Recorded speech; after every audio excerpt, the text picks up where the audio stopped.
What's good, YouTube? It's your boy Mekhi back in the building. You feel me? Now, today we have another Larry Bird video. Like I said, we're gonna keep going on this train. It was very highly requested for me to watch the video making the case for Larry Bird of being the greatest player of all time. I still think my GOAT is Michael Jordan, but I ain't gonna lie to you, man. He's been moving up on my list. Man. Larry Bird is like that, for real, bro. He's like that.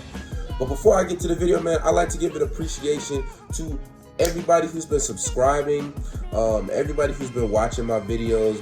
That video with the other Larry Bird just hit 5.6K, I believe, at this time. So I appreciate every single one of you guys who are sitting here watching this with me and going through this process with me, man. It's been a fun ride, man, and I love doing this for y'all. I love interacting with y'all in the comment section, so I appreciate that from every single one of you guys. Now, let's go ahead and get to the video. Basketball is special. The size of the court and the lack of pads or helmets give fans the most intimate experience of a team sport that exists. And because of the different styles that basketball allows for, players develop their own distinct identities and signature styles through their creativity, flair, and athleticism. And although no player succeeds alone, the scoring volume and two-way nature of the sport give individual stars a nearly unprecedented amount of control over the flow and outcome of a game. For this reason, players are constantly compared to their peers and to the legends of the past in order to answer the most hotly contested question in the sport: who's the greatest to ever do it? For many, the question is redundant. They believe in only one right answer, their answer. Others might have their own personal stance, but acknowledge one or two alternatives. But I believe that there's much more nuance to the question of greatness and more answers to it than you might think. By my count, there are 8 players in NBA. You know, I was just about to say that. He's about to say there's 8 players. I think it's into tiers. I think it's, separated into tiers. I think that, like personally, my favorite player of all time is Michael Jordan, and I think that he's the highest, on that tier. But I think in reality, it's in tiers. So you have, of course, the S tier, the A tier, B tier, stuff like that. So, yeah. So I think he's going to explain it right now. A history that have a substantial claim as the GOAT. It's a subjective thing, though. I can't give you a definitive answer. All I can do is make the argument. So today, I'll be making the case for Larry Bird as the greatest basketball player of all time.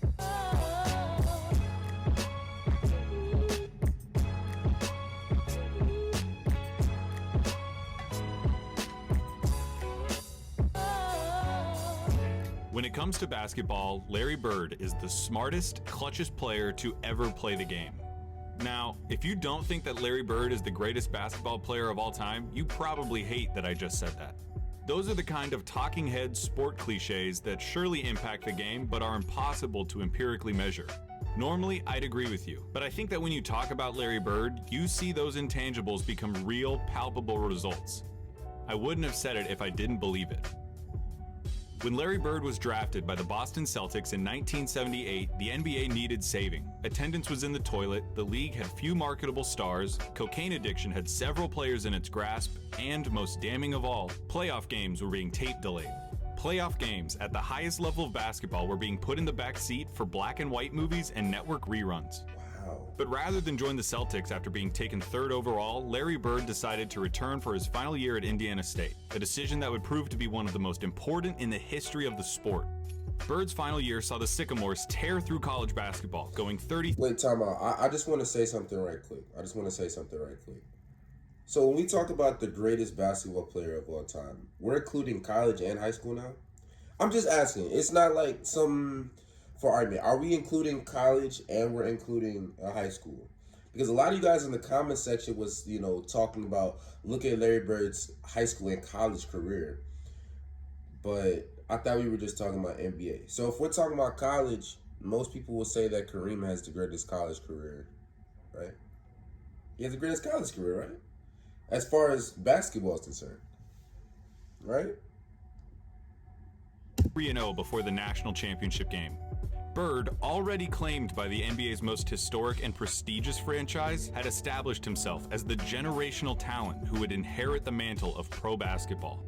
Indiana State's opponent in the national championship was Michigan State, captained by the immortal Irvin Magic Johnson. The Sycamores lost the championship to the more talented Spartans in the highest rated game in the history of basketball at any level still to this day. The stage had been set. The next decade of basketball would be defined by the rivalry between the white hick from French Lick and his Boston Celtics and the black Magic and his Showtime Lakers. The rivalry between Bird and Johnson is entwined into the fabric of the NBA and is worthy of 100 documentaries. In this video though, we're going to be looking at Bird's claim of supremacy. Here's Bird's basketball resume. All right, let's take a look at this. So he has 3 championships, 3 regular season MVPs, which is a three-peat in MVPs, back to back to back. 2 finals MVPs. Which year did he not win finals MVP? 12 All-Star selections and 10 All-NBA teams. 9-time first team and 1-time second team. This is Larry Bird's resume. 3 championships come with perhaps the highest collective degree of difficulty of any player's championships. His 3 MVPs came consecutively, making him only the 3rd player to accomplish the feat, along with Bill Russell and Wilt Chamberlain. His 2 finals MVPs are misleading. He was absolutely the best player on the '81 Celtics, but he was only a sophomore, and his 15 points per game in the finals gave the media an excuse to exact a little vengeance on a legendarily difficult interview. His All-Star and first-team selections also come with the caveat that Bird only played for 13 seasons and missed all but 6 games of the '89 season following surgeries on both feet. I can hear you already. A 13-year career, and this guy is supposed to be the GOAT? What color of paint are you huffing? Okay, time out though. Before he gets to his point, I want to say my point. Just because he played 13 seasons does not mean anything at all, because he could accomplish more. Like, okay, for an example, Michael Jordan played, 13 seasons with the Bulls? He accomplished more in 13 seasons than what LeBron has accomplished in 21. Because when he just hit his 20th season, 18, 19, 20th season, he was just now starting to, break all the records, and he was just now starting to do that. So with the Larry Bird case, I'm not going to fault him for that. I'm not. Because he's done a lot in those 13 seasons. Clayton. Green, obviously. But hear me out. Yeah, Bird's career lasted about 2/3 as long as it should have. But what he did in that time was so impressive and so substantial that every basketball fan acknowledges that he's in the conversation as the greatest ever. Doesn't it matter that those 13 years saved professional basketball, delivered a disproportionate amount of memorable moments, defined the golden age of the league, and produced a career by which all other forwards, before or since, are measured? Bird squeezed every drop of talent out in those 13 years and made it seem more like 30. He didn't just leave his fingerprints on the game. He left so much of his DNA in the sport that it needed a cigarette afterwards. There's something to be said about the candle that lasts half as long but burns twice as bright.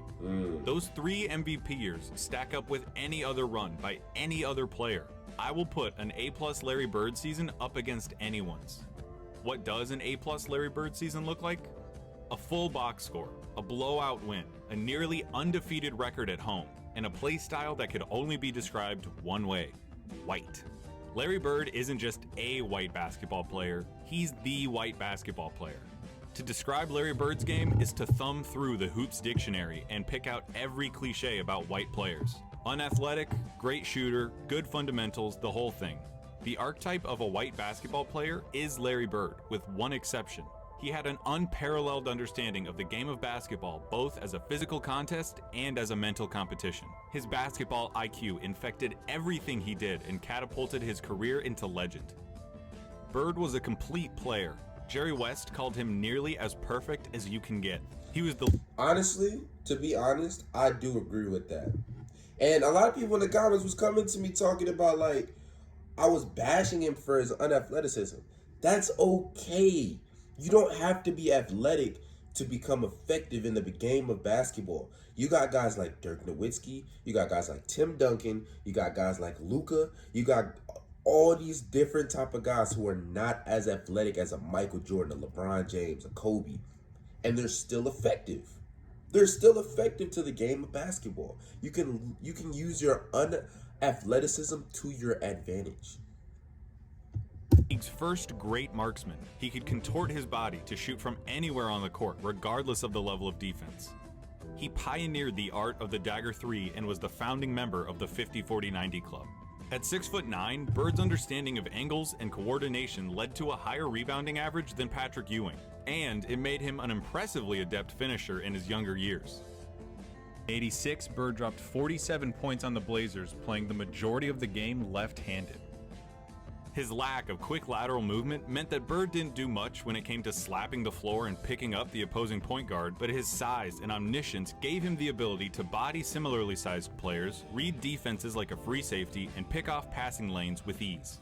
His passing was transcendent, and I'll highlight it later. And of course you need to know that Larry Bird was a tough MFer. He had a superhuman motor and dove for loose balls like a beagle at the park. He was a willing participant in his share of fights, often precipitated by his league-renowned trash talk. Larry Bird told Robert Reedy the other day that he should have stayed in preaching. That was funny. He had 50 points. I was guarding in my rookie year. He looked at me and he goes, "You can't stop me." And I looked at him and I said, "Gosh, boy, you're so confident." He proceeded to score like 10 straight points on me. Coach took me out the game. He walks by and he's laughing at me. He was a basketball genius. He'd be a step ahead, a thought ahead, play the game like a chess game. I'd much rather guard Michael Jordan than Larry Bird because you have to play the game as a thinker when you're playing him. You have to get inside his mind. If you put all of us in a room, you know, Magic, Jordan, myself, and Bird probably be the guy who walks out of the room at the end of the day. Did you notice something during those testimonies? Those are some of the best basketball players of all time, and they all sing Bird's praises like they were former assassins who had to go toe-to-toe with John Wick, and they're just happy to be alive. I'm not gonna lie to you before we get to the keep going. I don't respect Isaiah Thomas at all. I don't, because he's like, it's one thing to like not agree or not agree or not, you know, be on the side of Michael Jordan all the time. But it's another reason to just completely hate over MJ. Scottie Pippen said that he was a horrible player before Scottie Pippen came. Isaiah Thomas completely agreed. What? Now, it's one thing saying, oh, he was a horrible teammate. I mean, he was.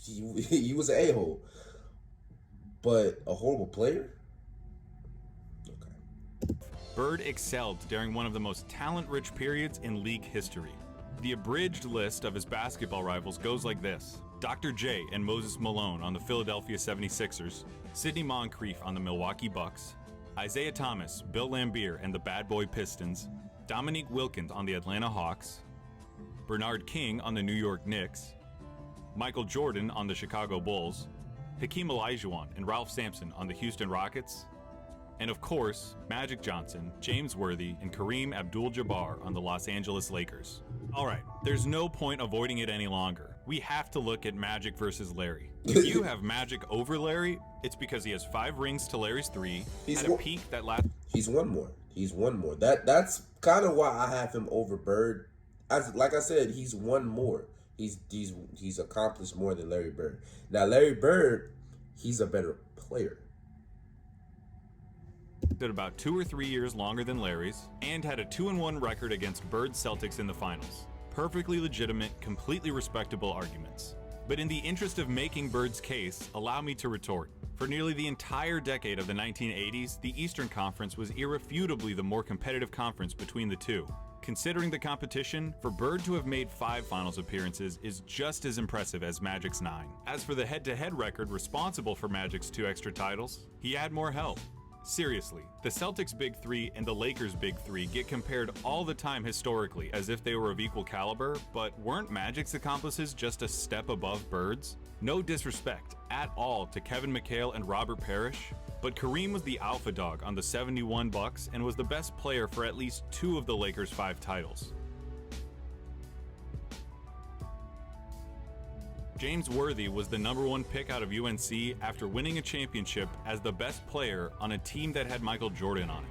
Throw in the fact that Magic got to be coached by Pat Riley, one of the most brilliant minds in basketball history, and you could say that the Magic Bird argument comes down to one thing: luck. So if their careers come down to luck, the question just becomes who you would rather take. Now, I'm not making this video to tell you why you shouldn't take Magic. I'm making this video to tell you why you should take Bird. Not just over Magic, but over everybody. One thing that helps him is the fact that his play would translate perfectly into the league today. A 6'9" sharpshooting forward with eyes in the back of his head who averaged double-digit rebounds in an era against Moses and Lambeer. He'd gobble up boards as a power forward. He'd be an offensive mismatch against everybody as a small ball center, and his off-ball skills and passing would pair perfectly with the flow of today's game. Add in his competitive mania and 3 generations worth of medical advancements, and we're talking about a player who could have stuck around so long they would have had to rename the league. As you've been watching these clips of Bird, I would hope that you would notice something. He always knows where everybody is. Watching Bird play basketball is like watching those monsters from A Quiet Place that know where you are if you make any noise at all. Bird had a level of clairvoyance that bordered on the unnatural. In '85, he ended up 1 steal away from a quadruple-double after playing just the first 3 quarters. His passing was famously infectious and helped transform the Celtics of the '80s into an ideal that basketball teams at all levels are still shown tape of.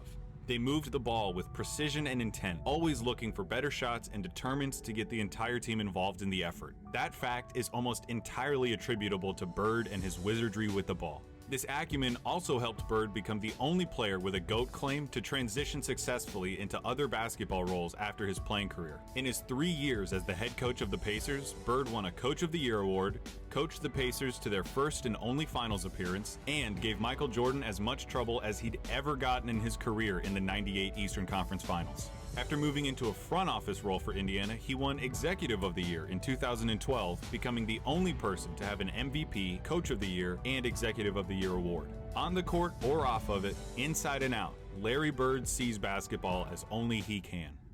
That intelligence also lent itself to Bird's defining skill, making the big plays. Remember, NBA players get paid to win games. James Harden is getting paid nearly $40 million this year because he's supposed to help the Rockets win games. Victory can be achieved in a lot of ways, and the win column doesn't care how it happens. As Mark Sinclair once said, "It don't matter if you win by an inch or a mile. Winning's winning." That is true. But when your team is down 1 in a crucial playoff game with 8 seconds left, and you need to hit a shot to stay in the series and keep your season alive, that's where players really separate themselves and earn their money. Love it or hate it, it's the players that come through in the big moments that live forever in our memories. Some players, for whatever reason, were never able to do it consistently. Patrick Ewing. Some players were truly outstanding at it. Larry Bird was the best at it.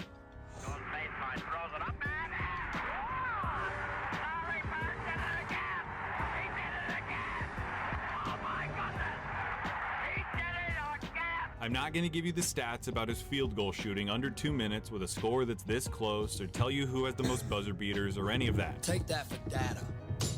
I'm just going to show you clutch moments in clutch situations. 1985 against I'm already liking this video. Straight to the point. No, straight to the point. I like that. Blazers. Bird drops 48 points, including this. Down 1 with 2 seconds left. Inbound pass, they double team in Bird. Larry, fake, fall away. That's a tough shot, man. 1985 against the Hawks. Bird sets the Celtics scoring record with 60 points with shots like these. They open the right side. Bird the fall. Give me that. He throws it again. That's the best shooting I've ever seen. 1986 against the Rockets. Not all of Bird's clutch moments were singular. The bigger the moment, the bigger his performance. In Game 6 of the 1986 NBA Finals, Bird clinches the championship with a triple-double in what he calls the best game he ever played. 2 seconds on the shot clock. Bird wants a three out of it. Oh, let me go back. Let me go back. Cause I was... 2 seconds on the shot clock. Bird wants a three out of it. 1987 against the Washington Bullets. Bird hits one shot to tie it before it's waved off because of a timeout. Oh, It's yeah. another shot to tie it up for real. Crowd is standing up. It goes now to Bird. Bird goes up top. And then in double overtime, down 1, he does this. It's going to go to Bird. He's got a shot. Get it. Yeah. And it's got is a 3-point field goal, and that's it. It's all over. For 3 years, from 1986 to 1988, the three-point contest knew no other champion but Larry Bird. He's still gonna drop one here. But hold on, wait, time out. Are we really going to include his three-point contest as like a part of his resume? I don't know about that. I still don't know about that because it's just like it's in the All-Star weekend. You know, I don't like to include anything from the All-Star weekend. I don't even like to include when I make the case for Michael Jordan, I don't even like to include his, dunk contest champions. I don't like to include that because it doesn't really, make sense. And I know some people in the comment section are probably going to be like, oh, you're going to include the All-Star game, so why not include the three-point contest? Or the dunk contest. I don't know, man. I don't know about that one. Quickly, 14. This is a tie for the money. Yo! 1987 Eastern Conference Finals, Game 5. Tied at 2 games apiece against the Bad Boy Pistons, this enormous game would put the winner 1 game away from the NBA Finals. The Pistons are up 1 with seconds remaining. The ball goes out of bounds off the Celtics. I know this one. This is, the ball, wait, what did he say? Isaiah, Pistons are up 1 with seconds remaining. The ball goes out of bounds off the Celtics. Okay, I know this one. This is the one where Isaiah Thomas sold. Isaiah Thomas just needs to inbound the ball to win the game. Now there's a steal by Bird. Underneath the DJ, lays it in. Right at 1 second left. What a play by Bird. Bird stole the inbounding pass. There are truly too many big games and big moments for me to go through without this ending up as a documentary. But that all leads me to this, what I really want to talk about. 1987, NBA Finals, Game 4 against the Lakers. LA is up 2-1, and the Celtics need to win to tie the series and stay alive. Bird hits a 3 with 12 seconds left to go up by 2. Bird goes for 3. Okay.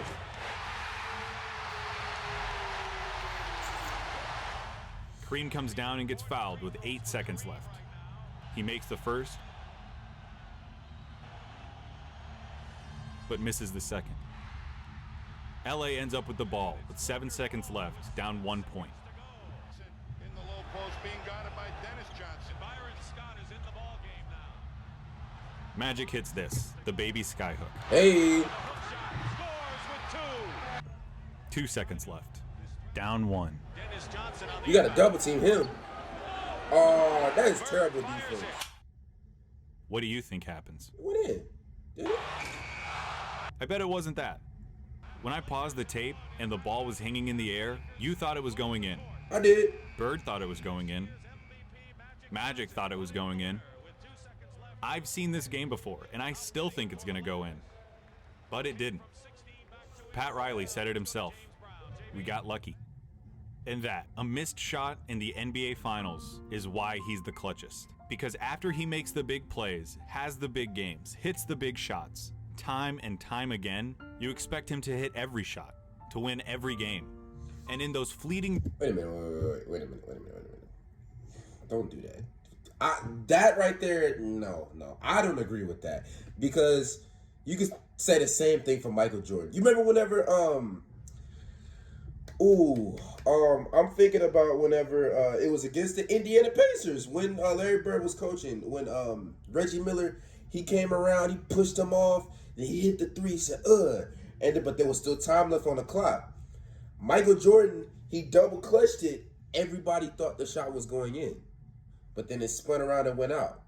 We can do the same thing for MJ, but all that matters is that it did not go in, right? We can't do that for Larry Bird. Larry Bird's a great player, man, but don't do that, bro. Don't do that. Moments when he doesn't, when he looks like a mere human, when he looks like everyone else who tries to do what he does, you just can't believe it. That's what Larry Bird did. He made the big plays so often you thought he was going to make them every time. He helped turn basketball into a global phenomenon, paving the way for every Michael Jordan, Kobe Bryant, or LeBron James who comes through our lives. He played basketball in its purest form and captained a team that is consistently ranked among the greatest of all time. He has the second highest win percentage in the history of the NBA. behind Magic by less than 0.5%, about 10 games. He was the complete package, a player with no holes in his game whatsoever. They called him Basketball Jesus. He didn't get that name without doing something extraordinary. He saved basketball, and he did it by playing it better than anyone else. Here's Magic at Bird's retirement in 1993. Larry Bird said that there would be another Larry Bird one day. And Larry, there will never, ever, ever be another Larry Bird. To the greatest basketball player ever, but more important, a friend forever. Look, man. Larry Bird, top 5. And low-key, look, don't say nothing. Don't say nothing. But low-key might be better than the far. Don't say nothing. Don't say nothing. If y'all made it far, y'all made it to this part of the video, the good look, bro. Larry Bird is, bro, he is that dude, man. I promise you, he is that dude. He might be on my starting 5, bro. I ain't gonna lie, man. I am not gonna lie, bro. Bro, Larry Bird is that guy, bro. Larry Bird is that guy, man. He's tough. Mad tough, man. Let me go ahead and end this recording. But yeah, man, bro, I ain't never get no disrespect to Larry Bird's game, man. Larry Bird is that guy. This is just to put him up on my list, and he low-key is, man. He low-key is. I ain't gonna tell you top 5. He's top 5, and I ain't gonna tell you who, man. I ain't gonna tell you who, man. I ain't gonna tell you what number or anything like that, but he is top 5 on my list, bro. I am not going to lie to you. But yeah, man, it's another one of them long videos. I hope you guys enjoyed this video. Make sure y'all like, comment, and subscribe. Let's go ahead and get to 600 subs. And until my next video, man.